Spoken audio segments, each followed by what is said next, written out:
కళ్ళెన్నవి ఎన్నున్నాయో అన్ని చోట్ల దీపాలు వెలగాలి. స్వగృహే అని నువ్వు ఎక్కడ కూర్చుని సంకల్పం చెప్పగలవో అక్కడ అన్ని చోట్ల దీపాలు వెలుగుతూ ఉండాలి 365 రోజులు. అలా దీపం వెలగకపోతే ఆ దోషం నీకే వస్తుంది మళ్ళీ ఆ ఇంట్లో తిరిగినందుకు.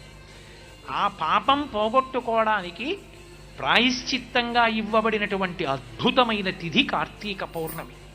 అందుకే కార్తీక పౌర్ణమి నాడు 365 ఒత్తులు గుత్తి దీపం అని ఆవునీతిలో ముంచి వెలిగించేస్తుంటారు.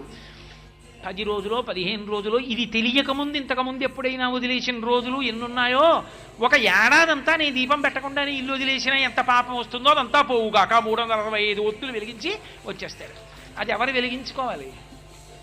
ఇంటి యజమాని వెలిగించాలి. ఇంటి యజమాని దీపం పెట్టవలసిన వాడు. మా ఆవిడ వెలిగిస్తుంది నేను టీవీ చూస్తాననకూడదు.